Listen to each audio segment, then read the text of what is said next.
जयपुर गांव में सलोनी नाम की एक महिला रहती थी जो अपनी दयालुता और सादगी के लिए जानी जाती थी। उसके घर में अधिक संपत्ति तो नहीं थी, लेकिन वो बहुत ही नेक दिल थी। एक दिन उसको बहुत तेज भूख लगी और जब वो खाने के लिए बैठी तभी एक बूढ़ी भिखारन उसकी झोपड़ी के बाहर आई और भोजन की याचना करने लगी। माई, कुछ खाने को दे दे, ए माई। भिखारन की आवाज सुनते ही सलोनी ने उससे कहा, आओ अम्मा, मैं बस खाने ही जा रही हूँ, तुम भी आकर मेरे साथ खाना खा लो। बेटा, मैं पिछले 3 दिनों से भूखी हूँ और तुम्हारे पास भोजन कम है, तुम ही खा लो, मैं कहीं और से मांग कर खा लूंगी। अरे कोई बात नहीं अम्मा, तुम ये खाना खा लो। लेकिन ये तो तुम्हारा खाना है ना बेटा। अम्मा, मैंने कल रात ही पेट भरकर खाना खाया था, तुमको इसकी ज्यादा जरूरत है, तुम खा लो। भिखारन सलोनी की बात मानकर उसका सारा खाना दोनों हाथों से खाने लगी। थोड़ी ही देर में वो पूरी थाली साफ कर देती है। उसके बाद वो सलोनी को खूब आशीर्वाद देती है। बेटा, आज तूने इस बुढ़िया को अपने हिस्से का खाना खिलाया है, भगवान तुझे हमेशा खुश रखेंगे, तू हमेशा सुखी रहेगी बेटा। इतना कहकर भिखारन चली गई। अब सलोनी को बहुत तेज भूख लगी, इसलिए वो घर के सारे बर्तन देखती है, लेकिन सारे बर्तन बिल्कुल खाली थे। तभी वो काम की तलाश में अपनी झोपड़ी से बाहर निकलती है। चलो अब बाहर चलकर ही कोई काम देखा जाए, जिससे कुछ धन आ जाएगा, तो उससे अनाज लेकर खाना बना लूंगी। सलोनी के पड़ोस में चंपा सुबह से गेहूं साफ कर रही थी। तभी उसका पति ज्यादा गेहूं देखकर उससे कहता है, क्यों रे चंपा, ये गेहूं तो बहुत ज्यादा है, शाम तक कैसे साफ हो पाएंगे? तुम चिंता न करो जी, वो देखो गांव की समाज सेविका इधर ही चली आ रही है, मैं उससे कहूंगी वो मेरी मदद कर देगी। इसको लोगों की मदद करने का अजीब सा पागलपन सवार है। अच्छा ठीक है फिर। सलोनी जैसे ही चंपा के दरवाजे के बाहर से गुजरी, वो चंपा को देखकर उसके हालचाल लेने आगे बढ़ी। अरे चंपा बहन, ये क्या कर रही हो? क्या बताऊं सलोनी बहन, सुबह से गेहूं साफ कर रही हूँ और अभी इतने से ही हो पाए हैं, और मुझे 5 बोरी और गेहूं साफ करने हैं, इसलिए परेशान हूँ। हाँ हाँ, तुम्हारे चेहरे से ही लग रहा है तुम थक चुकी हो। कोई बात नहीं, मैं गेहूं साफ करने में तुम्हारी मदद कर देती हूँ। मुझे पता था केवल तुम ही हो जो मेरी परेशानी समझोगी बहन। चंपा थोड़ी सी चापलूसी करके सारे गेहूं सलोनी से साफ करवाने लगी।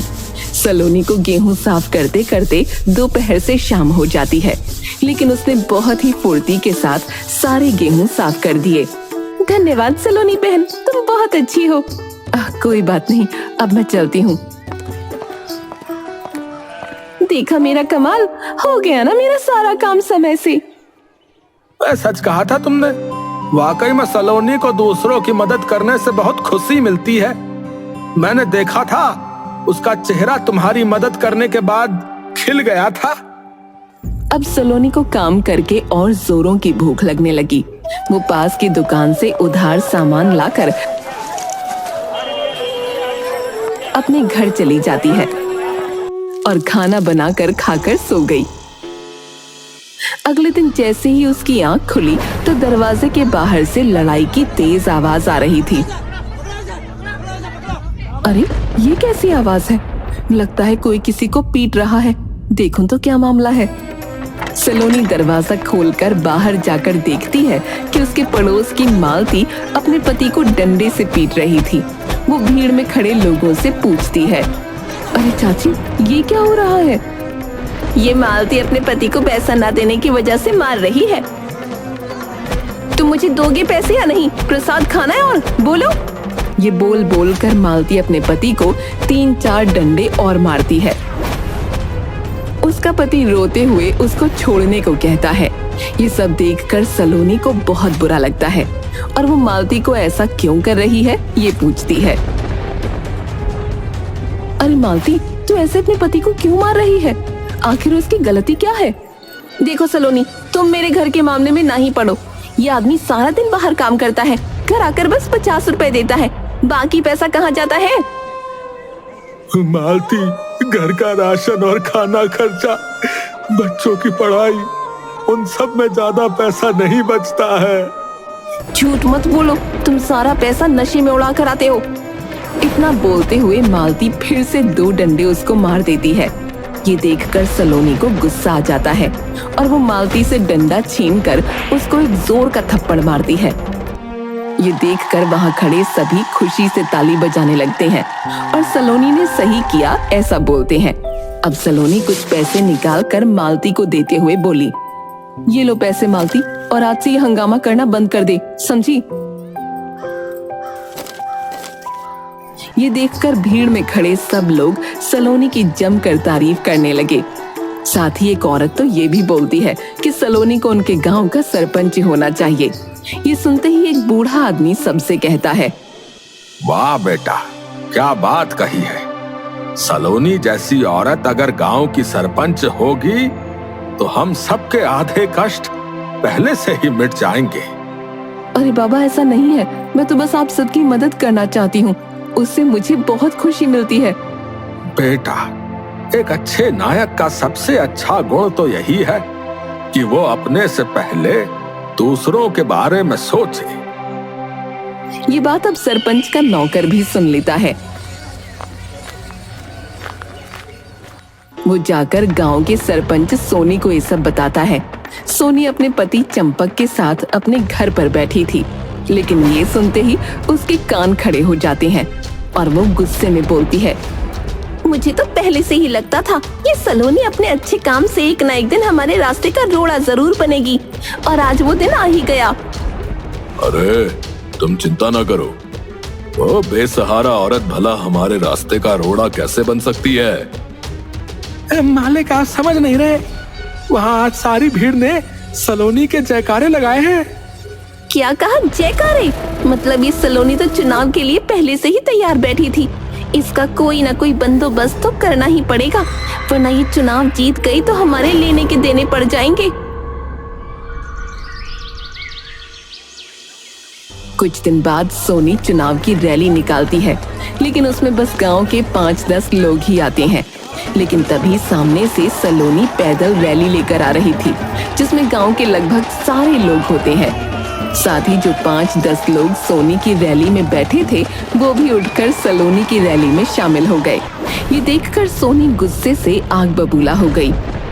देखा तुमने, इस कल की आई औरत ने मेरी सालों की सरपंची पर तमाचा मारा है। भीड़ देखकर लगता है कि गांव की अगली सरपंच यही होगी। सोनी, तुमने सही कहा, ये अगली सरपंच होगी, लेकिन ज्यादा दिन सरपंच रह नहीं पाएगी। क्या मतलब? कुछ नहीं, तुम बस देखती जाओ। गांव में चुनाव हो जाते हैं और सलोनी चुनाव जीत जाती है। अब पूरे गांव में जिसे देखो वो सलोनी के ही गुणगान गाता रहता है और सोनी के दरवाजे पर कोई नहीं आता, जिससे मन ही मन सोनी सलोनी से घृणा करने लगती है और उसको अपना दुश्मन समझ लेती है। सोनी को ऐसे देखकर चंपक उससे कहता है, सोनी तुम चिंता ना करो, गांव की अगली सरपंच तुम ही होगी। हाँ, जितना काम उसने सरपंच होने के 2 महीनों में करवाया है ना, उतना काम मैंने पिछले 5 सालों में नहीं करवाया, और आप बोल रहे हो अगली सरपंच मैं बनूंगी। चिंता मत कर, राशन बांटने का समय आने दे। गांव में सब इसी की आस लगाए बैठे होते हैं कि इस बार के राशन में बिल्कुल भी मिलावट नहीं होगी, और यही एक प्रमुख वजह थी कि गांव वालों ने सलोनी को अपना सरपंच चुना था। अब गांव में सबको समान रूप से राशन बांटा जाता है, जिससे सब लोग सलोनी की जमकर तारीफ करते हैं। मैं ना कहती थी अपनी सलोनी के राज में पूरी ईमानदारी से काम होगा। देखो, मुझे हर बार से 10 किलो ज्यादा अनाज मिला है। हाँ, तो इसमें नया क्या है? ये तो सलोनी की जिम्मेदारी है ना। अरे ये मालती सलोनी की तारीफ क्यों करेगी भला? याद नहीं, सलोनी ने सबके सामने इसको जोरदार थप्पड़ जो मारा था भाई। अरे वो दृश्य कैसे भूल सकते हैं? मालती को एक ही थप्पड़ में जो है तारे नजर आ गए थे भैया, तारे। सबके सामने ऐसे अपना मजाक बनते देख मालती गुस्से में राशन उठाकर अपने घर चली जाती है। कुछ दिन बाद अचानक से गांव में एक के बाद एक हर गांव वाला धीरे धीरे बीमार पड़ने लगा। अब इसका फायदा उठाकर सोनी शहर के अच्छे डॉक्टर को लाकर सबका मुफ्त इलाज करवाती है। पता नहीं डॉक्टर साहब क्या हुआ है हमारे गांव को, अचानक से सब बीमार पड़ने लगे हैं। तुम सबने खाने का अनाज कहां से लिया था? क्योंकि तुम सबकी रिपोर्ट में मिलावटी खाने की कमी सामने आई है। डॉक्टर साहब, सारे गांव वालों ने राशन में मिला सामान ही खाया है जो नई सरपंच सलोनी ने बंटवाया था। हाँ डॉक्टर साहब, राशन मैंने बंटवाया था, लेकिन राशन में कोई मिलावट नहीं है। सरपंच जी, ये रिपोर्ट तो यही बता रही है कि खराब खाने की वजह से सबकी तबीयत खराब हुई है। ये सुनते ही सोनी सारे गांव वालों को सलोनी के खिलाफ उकसा देती है, जिससे सारे गांव वालों के ताने सलोनी को सुनने पड़ते हैं। वाह सलोनी वाह, हमने तो सोचा था तुम हम गांव वालों का भला कर रही हो, तुम तो सोनी से भी आगे निकल गई। कम से कम सोनी के बांटे हुए राशन से हमारी तबीयत तो खराब नहीं होती थी।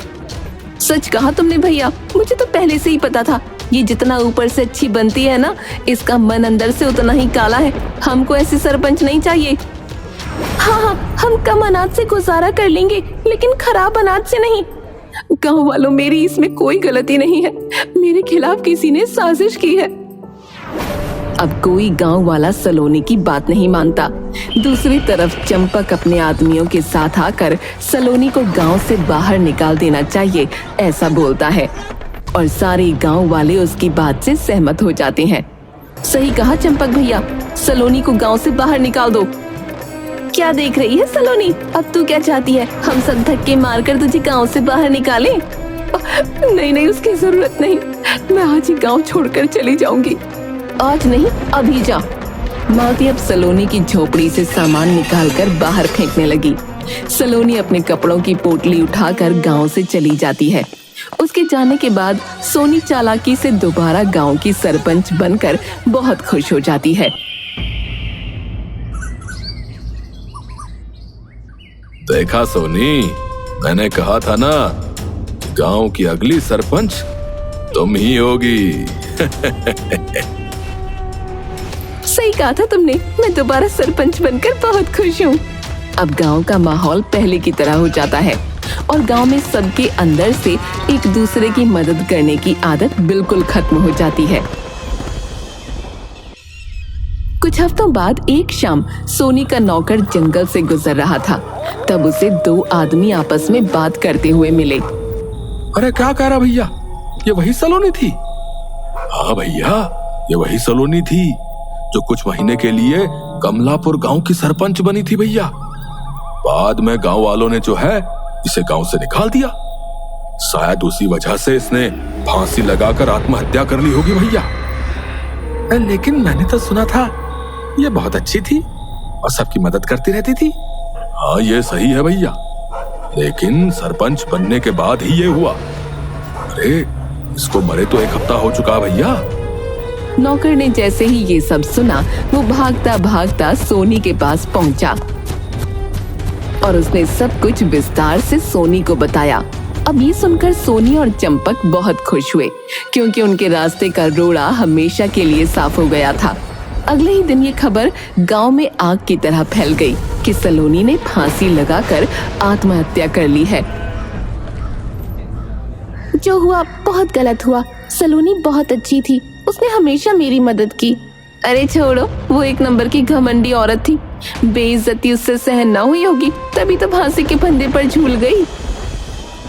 कोई कुछ भी कहे, लेकिन मेरे लिए तो वो बहुत अच्छी थी, उसने बहुत बार मेरी मदद की है। गांव में धीरे धीरे ये अफवाह फैलने लगी कि सलोनी, जो गांव की पूर्व सरपंच थी, अब मर चुकी है और उसकी आत्मा रात में भटकती है।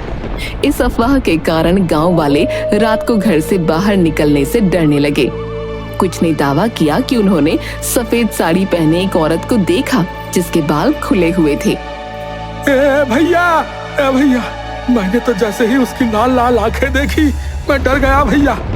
फिर दूसरे ही पल वो सलोनी जैसी आवाज में बोली कि तुझे कोई मदद चाहिए क्या? भैया मेरे तो हाथ पांव फूल गए थे भैया। हाँ भाई, मैंने उसे सफेद साड़ी में कुएं के अंदर कूदते हुए देखा था भैया। वो कह रही थी वो बदला लेने आई है। गांव में बढ़ते डर और अंधविश्वास के बीच सोनी और चंपक इस बात को बकवास मानते थे। उन्हें यकीन था कि लोग सिर्फ डरावनी कहानियां बना रहे हैं। ये गांव वाले भी ना हर छोटी बात पर भूत बना देते हैं। हाँ, और हम तो हैं ही बहादुर। चलो आज गांव में टहलते हैं और इस भूतनी की कहानी का सच पता करते हैं। उस रात सोनी और चंपक गांव की सुनसान गलियों में घूमने निकले। सब तरफ सन्नाटा था। तभी अचानक सफेद साड़ी में एक औरत उनके सामने आ गई।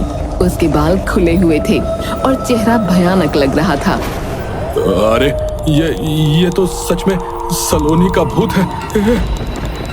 हाँ, ये तो सलोनी लग रही है। ये भूतनी बन गई है। भागो भागो। सोनी, मुझे सब पता है।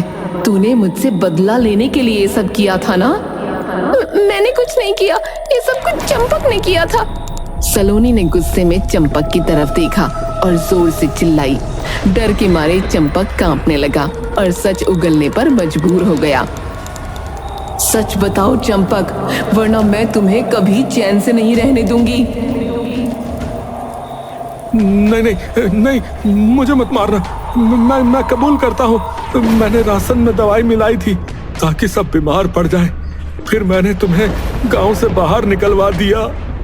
सलोनी ने चंपक और सोनी से कहा कि अब उन्हें ये सच्चाई पूरे गांव के सामने बतानी होगी। मौत के डर से दोनों तैयार हो गए। अब चलो सबको सच बताओ। हमें माफ कर दो। हम गांव वालों के सामने सब कुछ कबूल कर लेंगे। बस हमें मारना मत बस। अगले दिन गांव की पंचायत बुलाई गई। चंपक और सोनी ने सबके सामने अपनी गलती मान ली और बताया कि उन्होंने सलोनी को बदनाम करने के लिए ये साजिश रची थी। देखा, मैंने कहा था ना, सलोनी निर्दोष है। ये दोनों उसे फंसाना चाहते थे। हैं? हाँ, ये बहुत बड़ा पाप है। इन्हें गांव से बाहर निकाल देना चाहिए। पंचायत ने फैसला लिया कि सोनी और चंपक को गांव से निकाल दिया जाए। उसके बाद सलोनी ने सबको बताया, मैं जिंदा हूँ। ये सब मैंने इसलिए किया ताकि मैं सोनी और चंपक की सच्चाई सबके सामने ला सकूं। सलोनी, मुझसे गलती हो गई, मुझे माफ कर दो। इसके बाद गांव वालों ने सलोनी को वापस सरपंच बना दिया। गांव में फिर से शांति लौट आई और सब ने मिलकर सलोनी के साथ न्याय किया।